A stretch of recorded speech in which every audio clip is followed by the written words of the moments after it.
siang Bu. Kami dari kampus SLK Minaguna izin observasi mengenai tugas dari kampus Bu. Izinkan kami bertanya Bu kepada guru-guru yang ada di sekolah SD ini Bu. Gimana sih perkembangan peserta didik dari mulai fisik, emosinya Bu? Cara mendidik mereka Bu? Pertama ya, saya jawab yang pertama dari fisik. Kalau fisik, kita tahu anak zaman sekarang, kita lihat dari pola makannya aja lah gitu ya. Pola makannya yang nggak beratur, yang nggak beraturan. Terus yang enggak juga harus nutrisinya juga kayak yang belum terpenuhi gitu ya kan. Dan juga perkembangan fisiknya lemah rata-rata sebenarnya ya.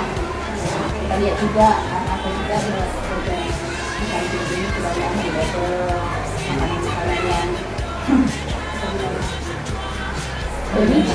yang bergizi itu juga menjadi faktor perkembangan fisik di sekolah ini. Jadinya tidak jadinya kadang-kadang nanti pagi bisa sehat setelah makan. Nah, jajan-jajan kalau di emosi, kalau dari emosi anak boleh anak karena emosinya stabil, kadang-kadang salah sedikit aja itu bisa jadi ketikaian. Karena baru terjadi tadi ya, hanya perkara dilihat mencontek kan, ini kan udah lagi masuk bulan ya, gara-gara mencontek sedikit hanya ada yang di sini juga, jadinya tersenggol ke kepalanya sedikit, dah langsung berantem. Jadi itu terjadi kalau orang tua. Itu dari situ kita emosi peserta didik sama fisiknya untuk di sekolah ini. Cara kami sebagai guru, saya pribadi ya, kalau saya pribadi untuk janjian yang kayak di level di kelas itu saya jadwalkan mereka. Jadi satu minggu itu hanya boleh hari Senin dan hari Sabtu makan di kelas atau di level. Nah, selain itu tidak boleh. Begitu juga es kan kebanyakan es bubuk ya. Es bubuk itu kan itu yang bisa menjauh. Nah, itu juga saya jadwalkan. Es hanya boleh 1 kali dalam seminggu. Kalau untuk sekolah, saya pribadi juga saya lakukan itu.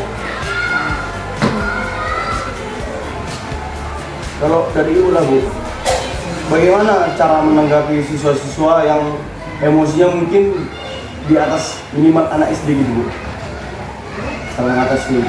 Cara mengatasinya pertama kita motivasi dulu ya. Kita motivasi, kita beri pengarahan sepertinya. Betul-betul lah kita iniin supaya sosial emosionalnya juga bisa dengan cara juga kita kelompokkanlah mereka dulu. Kan kalau berkelompok jadi emosi kan, kalau dia nggak suka sama kelompok sama kawan sekelompoknya bisa jadi pertikaian juga kan. Nah, makanya kita kelompokkan dulu mereka, kita kasih tahu pengarahan, kita kasih motivasi supaya antara yang satu dengan yang satu juga nggak suka bisa terbentuk kelompok ini dengan baik. Setiap harinya kita lakukan motivasi dan bimbingan supaya sama satu lagi hubungan antara orang tua, komunikasi sama orang tua kan juga harus bagus. Dia nanti udah bagus emosinya di sekolah, tiba dia di rumah nggak ada bimbingan lagi dari orang tua, kan bisa jadi ini kan. Nah, jadi kan harus